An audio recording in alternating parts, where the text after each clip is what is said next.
On January 3, 1850, an imperial transport arrived at the port of Changsha in Hunan province. On board was 65-year-old former imperial commissioner Lin Zexu. Lin Zexu was a native of Foochow in Fujian province and was planning to return there on retiring as governor of Yunnan and Guizhou when he stopped in Changsha. However, Lin's name will be forever associated with Canton. It was there in 1839 that his actions in trying to suppress the opium trade would catapult China into its century of humiliation. Confrontation with the Western powers, and in particular Britain's Royal Navy, dramatically exposed how out-of-date China's civilian and military technologies had become.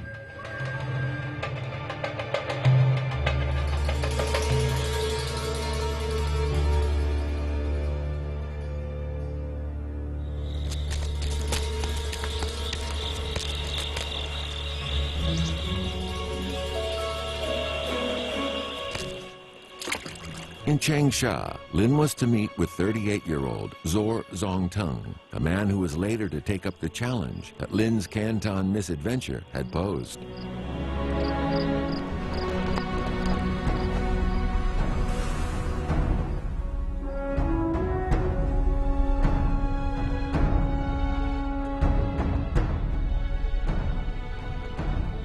Zhou Zongtung would write in his memoirs that the night the currents flew westward and the ship stopped by Mount Yuelu, the noises of the wind and waves resounded with the conversations of men.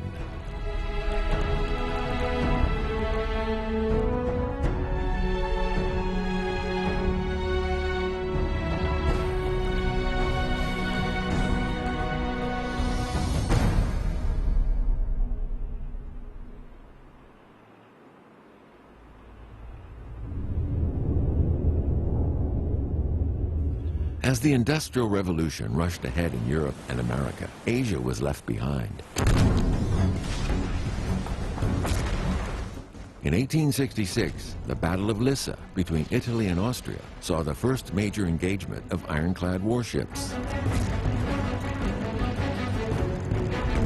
The same year also saw the laying of a new high-speed transatlantic telegraph cable that could transmit a full 8 words per minute, a marked improvement over the first cable of 1858.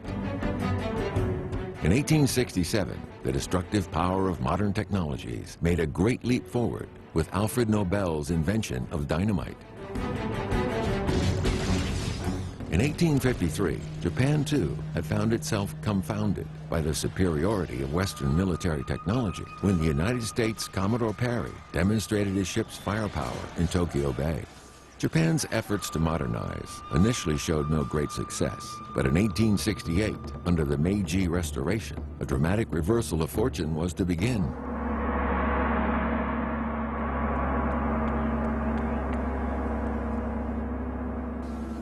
In China, Zhou Zongtung, now Governor General of Fujian, sent a proposal to the emperor in the Forbidden City.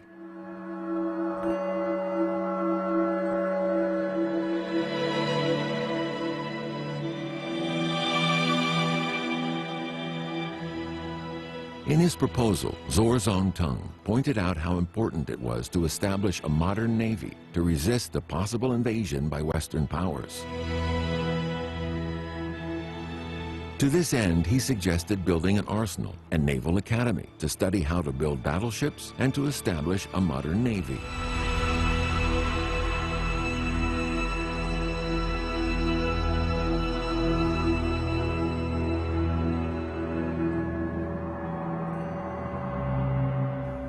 In his proposal, Zhou Zongtung was following the example of Lin Zexu.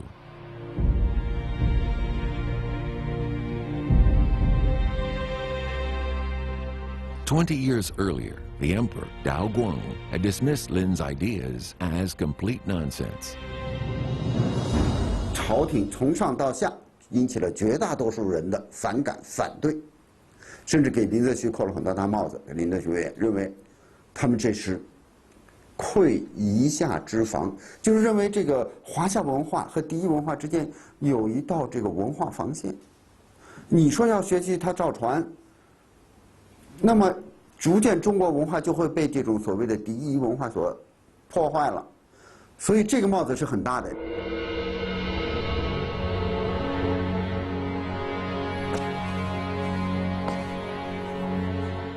Zhor had built his reputation defending the Qing throne from the Taiping rebels in the 1850s and early 60s. But he had no idea if his loyal track record and success would exempt him from the sort of excoriation heaped on the now deceased Lin Zexu.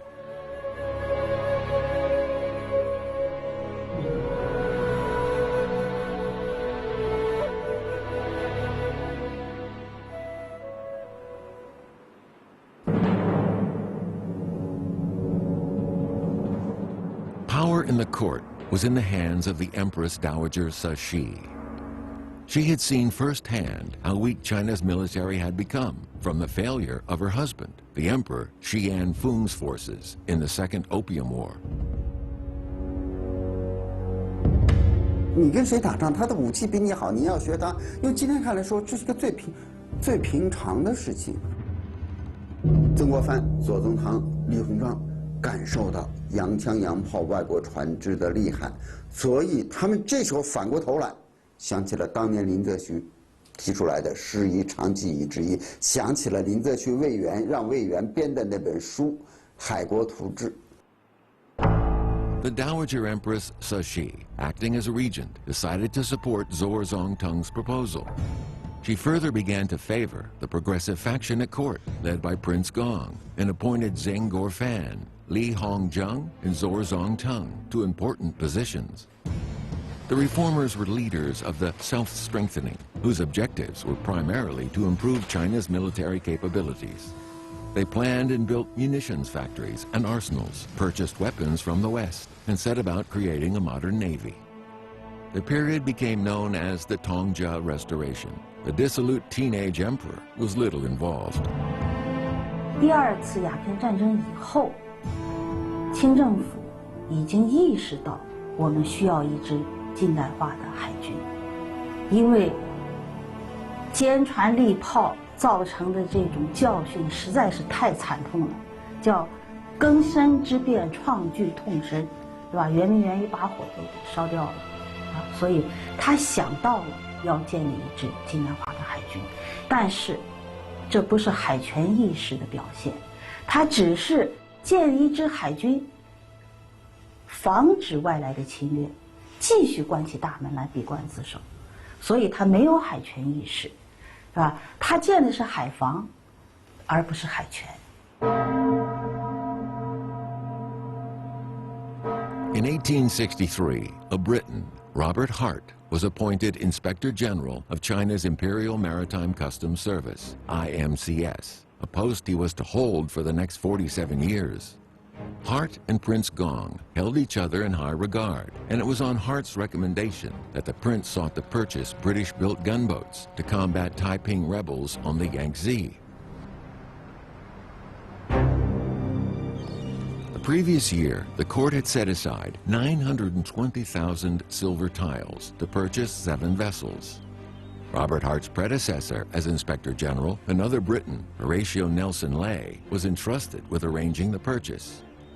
In Britain, Leigh appointed Captain Sherard Osborne to command the flotilla. When it arrived in China in September 1863, Osborne refused to take any orders from local Chinese officers, stating that any Chinese orders must come directly from Emperor Tongzhou as transmitted via Leigh.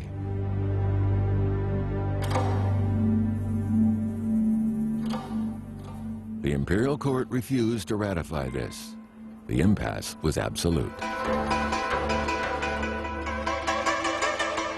结果等到李泰国把这个舰队奉上来之后，觉得这个是一个烫手的山芋，我们根本超出了我们的想象力。不是说谁都能把这个船开起来的，这个冒烟的蒸汽军舰，说就随随便便就能开起来的。它是需要有一个系统的经过这样教育培训的人才能够去操纵它的。所以这样来了以后是完全是慌了，然后是李泰国他也抓准了，你中国肯定不懂这个，没有人管这个，所以他把这些所有的岗位上的人都已经安排的就是一个不落，全部安排好了。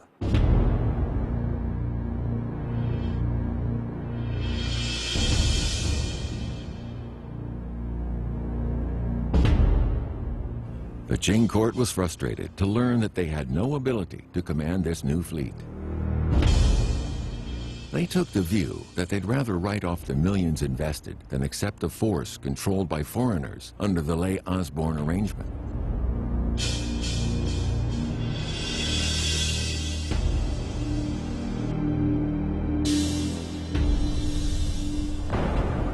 In November, a frustrated Osborne resigned and disbanded the flotilla. It had not fired a single shot in anger. The ships were sent back to England for auction. The Qing dynasty's first effort to acquire a modern navy had ended in fiasco. 对吧？我们过去没有船政，我们没有海军，没有工业，那是一个农业文明状态。恭亲王、曾国藩、李鸿章这一代人呢，就慢慢的寻找一个出路，那怎么办呢？只有建设自己的海军。 Meanwhile, Zorzong Tung's army was turning the war against the Taiping rebel kingdom in its capital at Nanjing.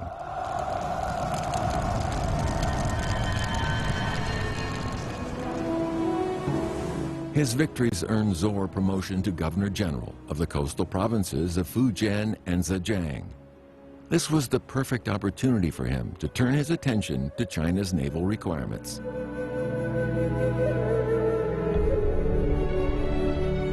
As a young man, Zorzong Tung had repeatedly failed the imperial examinations. Instead, he turned his attention to discover new knowledge outside the limited curriculum of Confucian classics. One book that influenced him deeply was the Wei Yuan, compiled illustrated annals of overseas countries.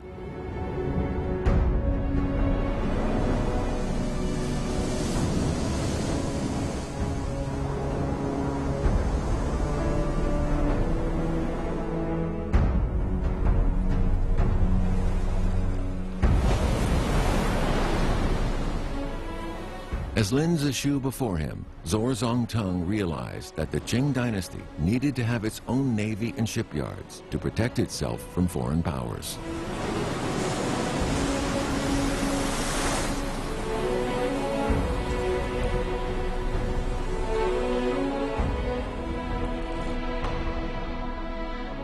As Governor General, Zor spent a lot of time inspecting the coastal defenses.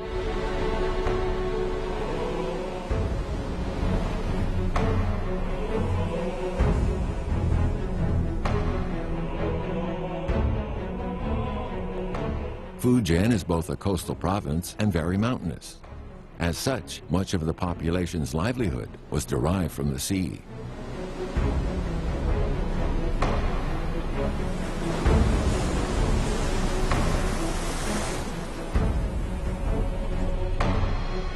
At the beginning of the 15th century, the great fleet that Ming Admiral Zheng He had used to explore the Indian Ocean had been built in Fujian.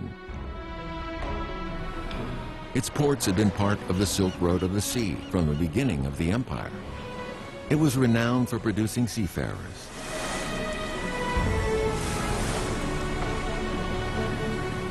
These human and natural resources convinced Zorzong Tung that it was there that the Qing should build their new modern shipyard.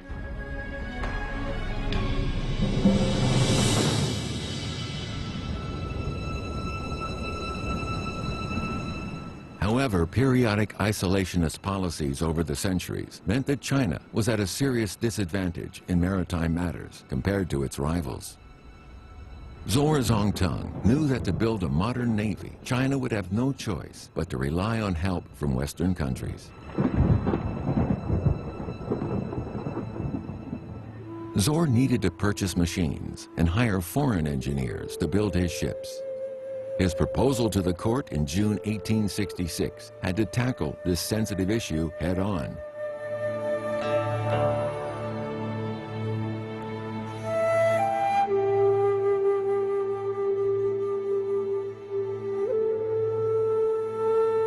He wrote that the wisdom of China applies to the metaphysical world, while the intelligence of other countries works in the physical world.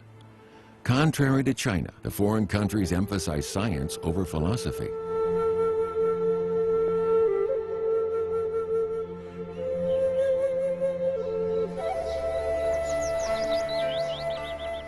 His proposal, that out of sheer practicality, China should borrow help from the Western countries to build its own navy, was enough to save face.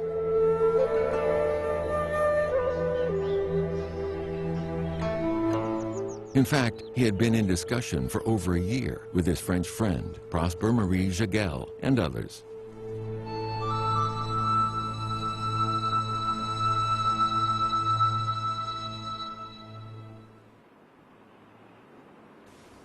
Prosper Marie Jagel was a French naval officer who had arrived in China in 1856. He studied Chinese and had worked in the Imperial Maritime Customs Service in Ningbo, Shanghai, and Hankou. In 1862, he had helped Zhou Zongtung organize the anti-Taiping ever-triumphant army. Jagel and Zhou had campaigned together against the rebels. Jagel was to be joined in the naval project by his colleague, Paul Alexandre Neveu de Ajubel.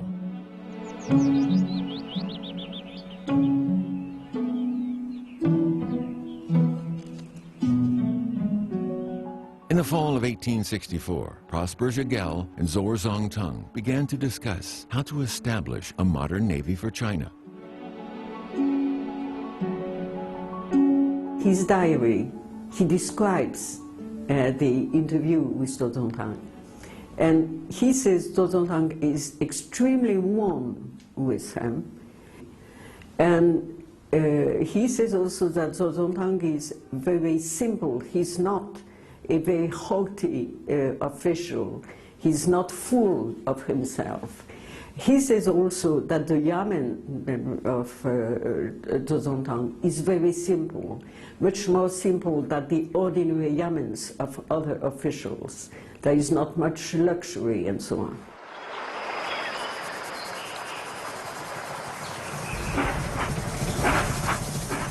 On a fine autumn day, Zhou Zongtung invited Prosper Jagel and de Ajubel to Westlake in Hangzhou to show his French guests a Chinese-made steamship. After watching the steamship make its way across the lake, the two Frenchmen were impressed. He showed me a steamship made by the Chinese and two of the tools used in its construction. He told me a man in his 60s made the ship with those tools. I replied that it is very good. It means the Chinese are very intelligent.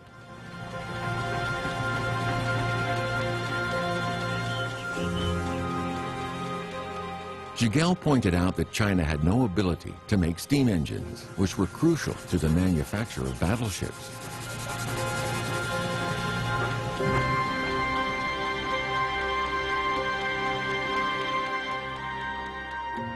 He then showed Zhou Zongtung a French book on ship manufacture and suggested that the Qing court should consider ordering engines from Europe.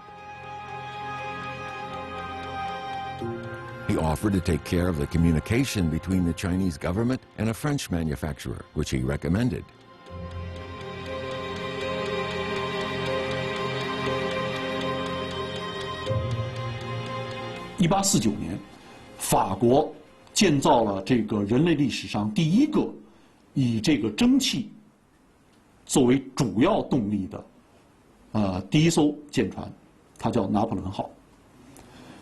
大家注意，刚才我用了一个词叫做主要动力。它一方面本身是用了它的主动力是用蒸汽机，但是同时它依然保留了在船上保留了风帆作为它的辅助动力。那么，真正去掉这个风帆，以蒸汽机作为自己唯一动力的，大概应该是在19世纪的70年代以后。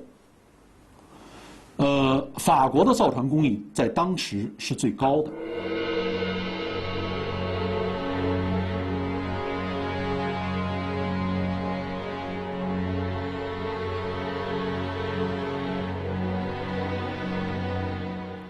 Zhou was impressed by this French technology and commissioned Jiguel and d'Ajubel to help the Chinese government purchase steam engines and hire naval architects from France.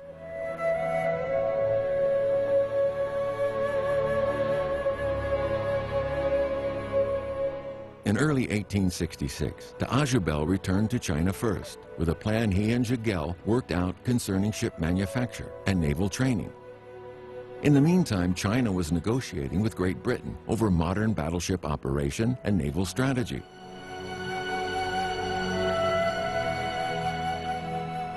作为这个海军的最强国家，作为日不落帝国的最主要的支柱，英国海军在当时世界海军当中，它是发展最好、速度最快、规模最大，同时质量最高的一支海军。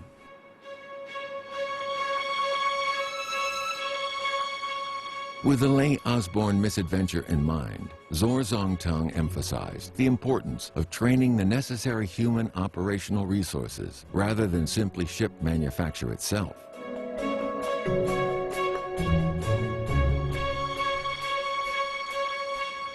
For fear that there may be no Chinese eligible for commanding and operating the ships, which will force us to hire foreigners to fill those positions, we should elucidate in our contract that the instructors are responsible for teaching shipbuilding, along with crew training, and familiarizing their Chinese students with foreign ports. As the training deepens in the future, we will have more human resources than we can deploy.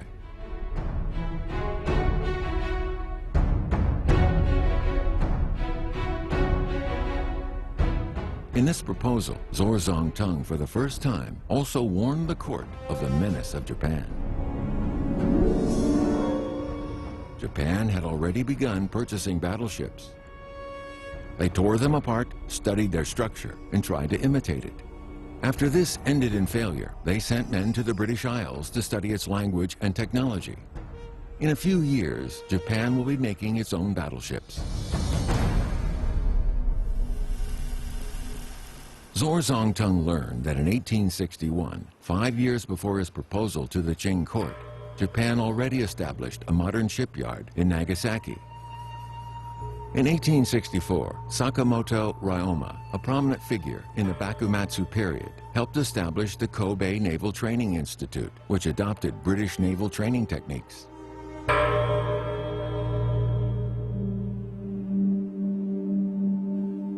When Wei Yuan's Illustrated Annals of Overseas Countries was published in China in 1843, few people showed any interest in it.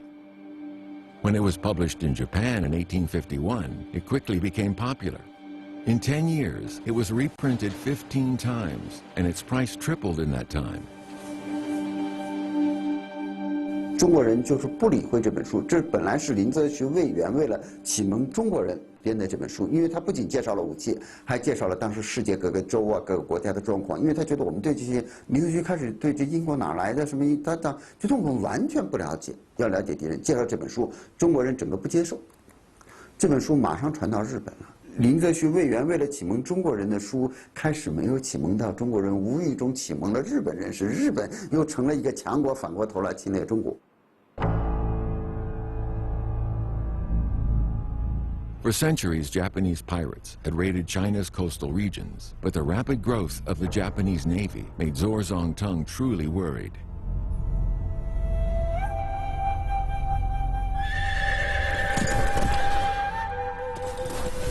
However, he was not sure if the court would take his proposal seriously.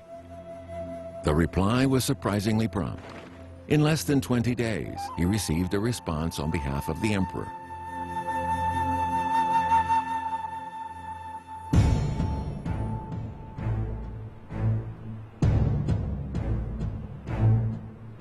The way to strengthen China is entirely in spiritual enlightenment, freedom from old customs and habits, and pursuit of practical knowledge. Zhou was praised for his insight and given permission to appropriate funds from the tax income of Fujian to establish his shipyard and hire the right man to take charge of the project. The imperial decree emphasized the purpose of the endeavor was to ensure that China should learn how to build and operate its own modern warships.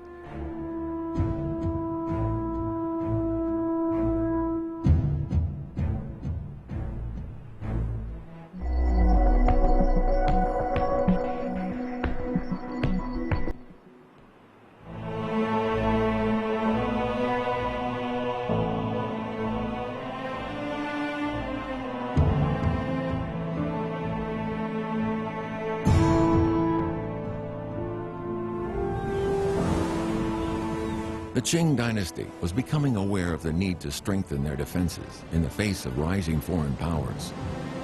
But such a complex project could not be achieved simply by dreaming.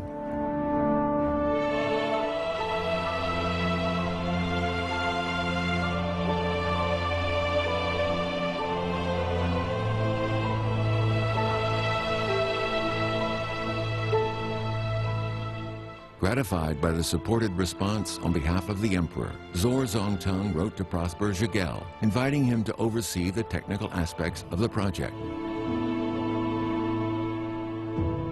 这个洋务派越办这些企业的时候，或者办学堂的时候，他说中国完全没有这种人才，都不知道该怎么办，所以他们很大胆，聘请了每个人都是聘请了洋教习。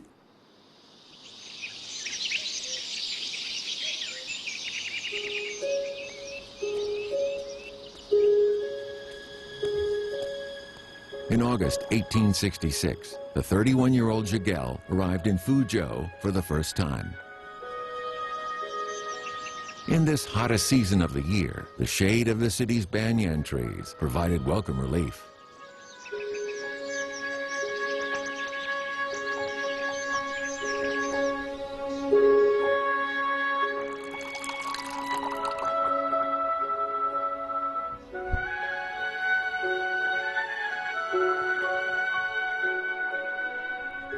Having not met for 2 years, Zongtung and Zhigel renewed their friendship over cups of cooling jasmine tea as they discussed their plans for this ambitious project.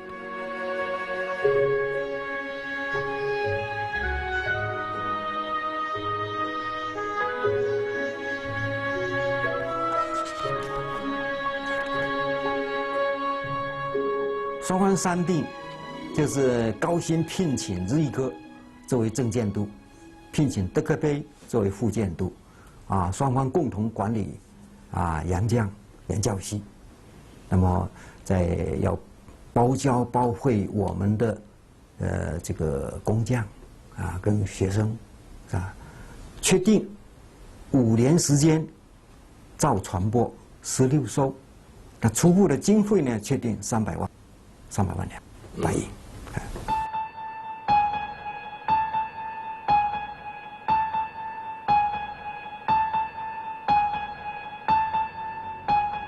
As the plans for the project progressed, one major issue remained unresolved: funding. The imperial decree allocated funds to be taken from the maritime customs revenue of Fujian. However, Fujian's revenues would in no way be adequate to meet this demand.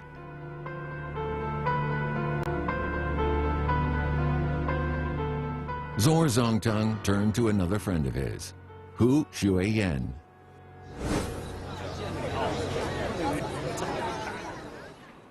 Hu Shuiyan was a fabulously wealthy merchant and businessman with interests in banking, real estate, shipping, the silk trade, and Chinese medicine.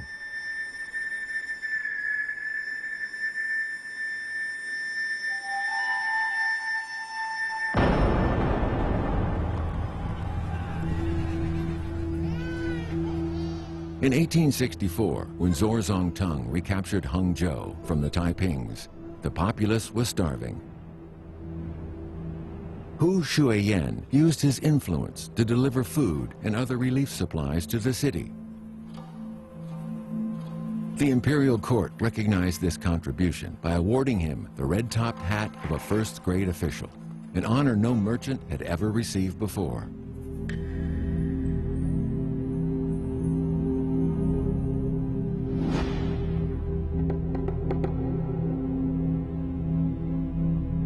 Zongtung recommended to the court that Hu Shuiyan be appointed as financial advisor to the project.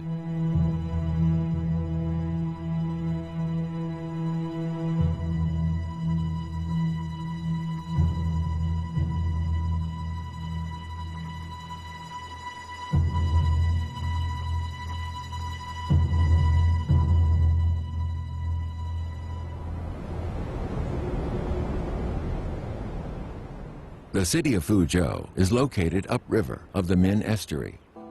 From ancient times, it had been famous for the jadeite in its mountains. It acquired the name Foochow, meaning blessed land, in the Tang Dynasty.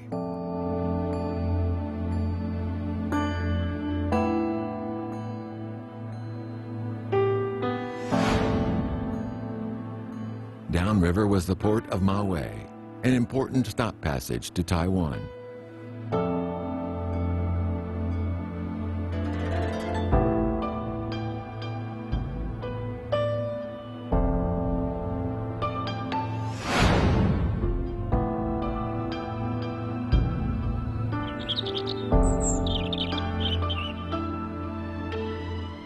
Maui's Lorsheng Tower, erected in the late Ming Dynasty, was a famous beacon for navigation.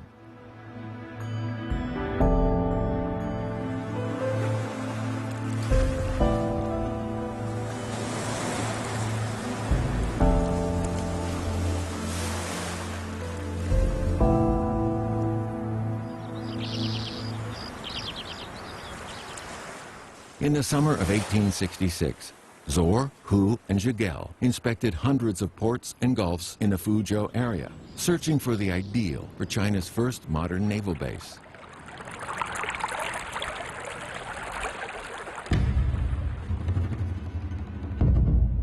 As an experienced naval officer, Jigel believed that Maui's geographical advantages made it the clear first choice.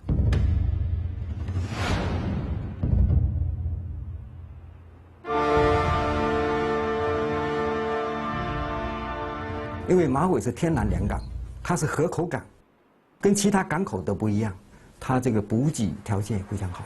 还有一个呢，它是中国3大木材市场之一，历史上造船都非常好的一个地方。再一个就政治考量了，是吧？在明哲总督这个底下，管理方便。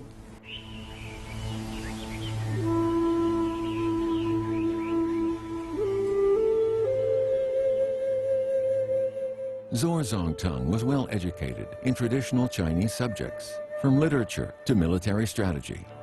But he knew little of the commercial contracts used in the West. With Hu Shuiyen's guidance, he and Jigel signed a detailed contract for the establishment of an arsenal. The contract stipulated that Jigel and Ajabel, as director and deputy director of the project, would manage a group of 36 European instructors and engineers under Zor Zongtung's supervision.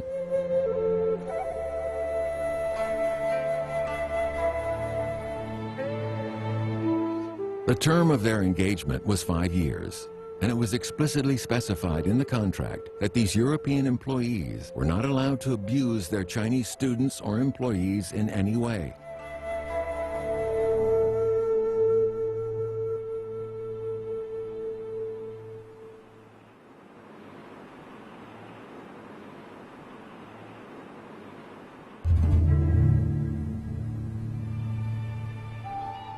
As a security measure, the contract required that the French consulate in Shanghai should vouch for Prosper Jigel on behalf of the French government.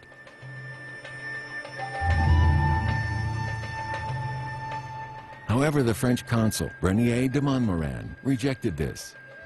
He only agreed to witness the authenticity of Jigel and de Ajabel's signatures.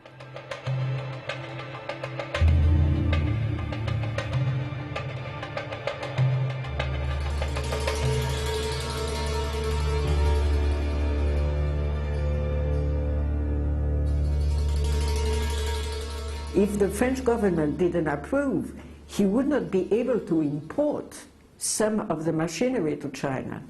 So there needed to be an official French document saying that everything was okay at the contract. So the contract was signed not by Zhou Zongtang himself, but by Hu Guanyong, who was a merchant who was closely linked to Zhou Zongtang, and lending him money and so on, and helping him for a lot of things.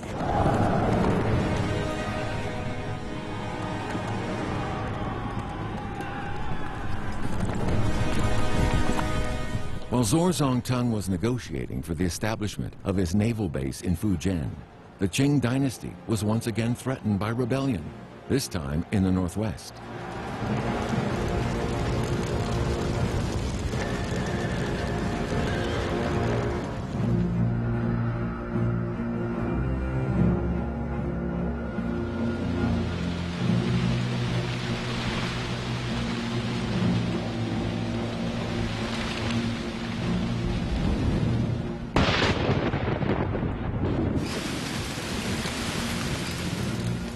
In October 1866, Zorzongtung received the order making him governor of Shanxi and Gansu in order to suppress the rebels. This left him deeply concerned for the future of his dockyard and academy at Maowei.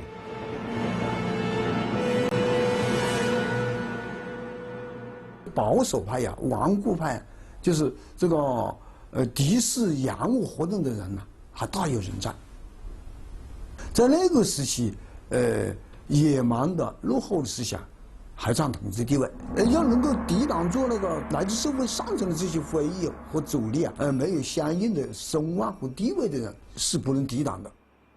1866年10月，左宗棠他就跟 朝廷提出，要在马尾设一个机构，叫总理传政事务衙门，这个级别很高。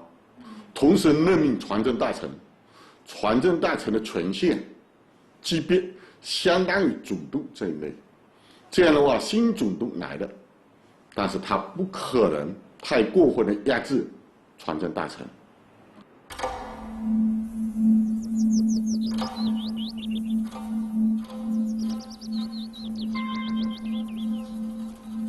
Before the provincial governor was sworn in, Zorzongtung selected Shen Baojian as the best candidate for the position of Minister of Naval Affairs.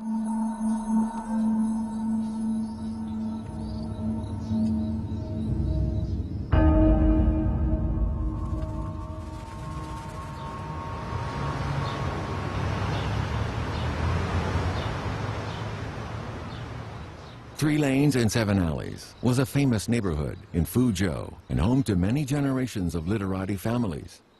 It was where Shen Baojian grew up.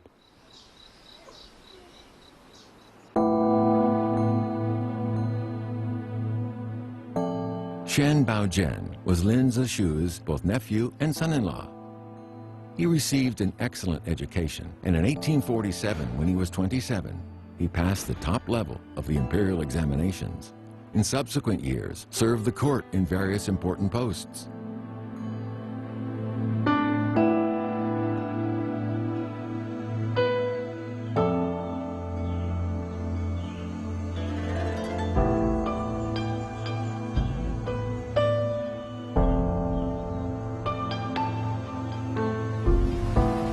In 1866, Shen Baojian had returned to Foochow for his mother's funeral. As was Confucian custom, he had resigned from his governmental positions for a 3-year period of retreat and mourning.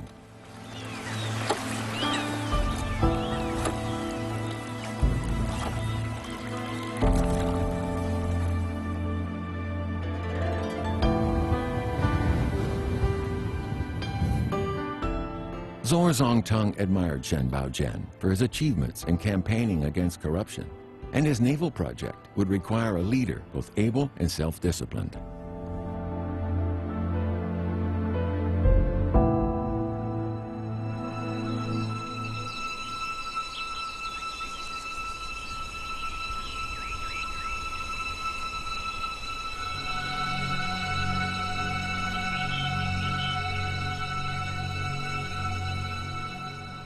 But when Zor approached Shen on the matter, Shen turned him down.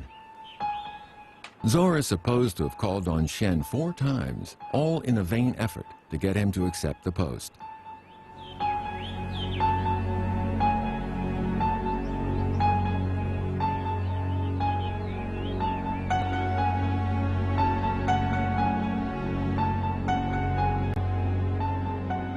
因为沈葆桢已经有些厌倦官场，对于他来说，传政是个陌生和全新的领域，他担心触动传统阻力太大，自己也不如左宗棠熟悉洋人，担心沟通不畅。最重要的顾虑就是这件事情前无古人，谁也不知道这件事情怎么做。沈葆桢，你从他的那个知识的积累，你可以看得出来的。他跟这个造船是八竿子打不着的，从来没有接触过这样的事情，他也没有在沿海省份干过这样的巡抚，也没有主持过水师的建设，也没干过海防的事情，更不用说近代化的造船了。As time for his departure inland to the northwest grew close, Zorzongtung turned to the emperor for help.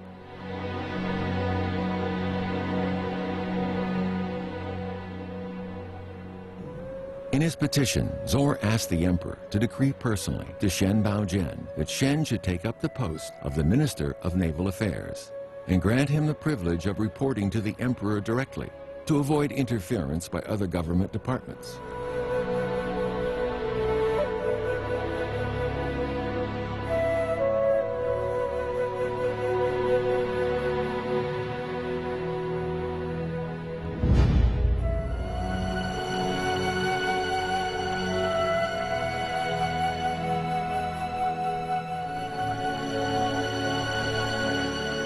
The decree was promptly dispatched, and when 20 days later Shen Baojian received this decree, he had no choice but to accept.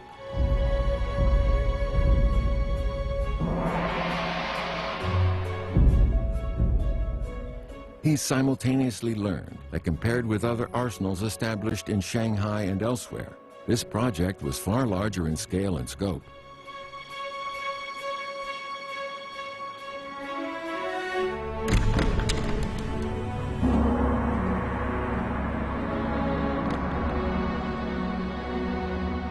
The emperor's decree specified Shen Baojian was trusted with the naval affairs, not simply a naval arsenal.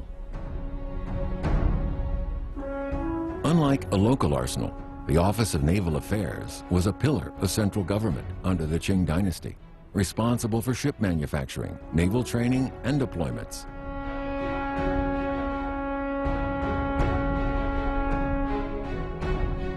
船政呢，就是不同于一般的地方机构，而是一个正式的一个国家的一个机器的当中的一个部分。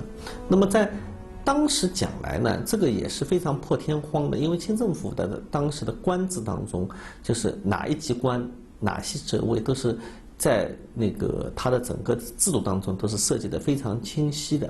那么，左宗棠因为一定要推动这样的一个事情，那么凭他自己的影响力，而且他是把这个职位呢是安排了一个巡抚级的官员来做，也就体现了福建船政有一个非常高的地位。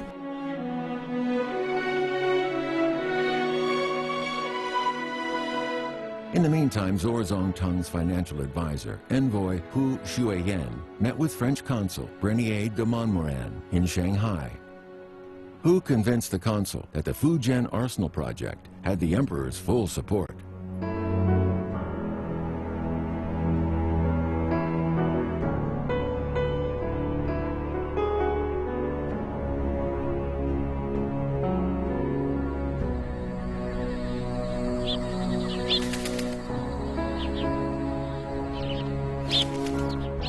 On December 11, 1866, just prior to his departure from Foochow, Zorzongtung wrote 2 proposals to the emperor on the same day, outlining in detail the state of affairs, from the import of machines from Europe to the recruiting of foreign engineers and instructors.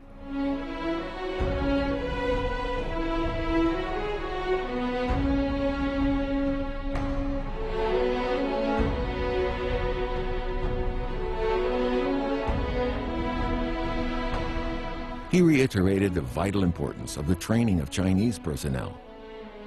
To this end, he proposed the ministry should set up a naval academy focused on science and technology, as well as other subjects of practical use.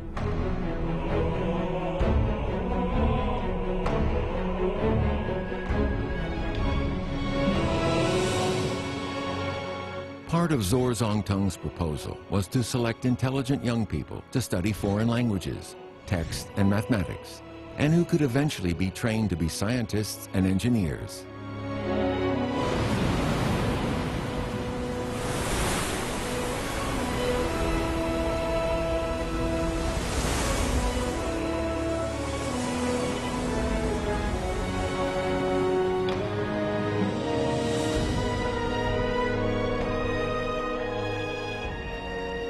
On December 16, 1866, Zorzongtung left Foochow for the northwest to join the fight against the Nian rebels.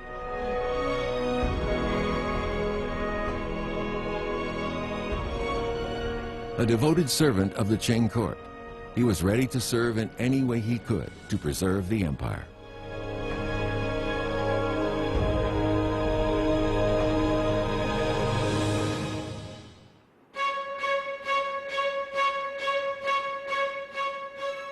On December 23, 1866, the bell of the Dingguang Temple was rung to announce the opening of an unusual examination. In the years to come, these students would make their mark on China's history. They were to be the spearhead of the modernization of their motherland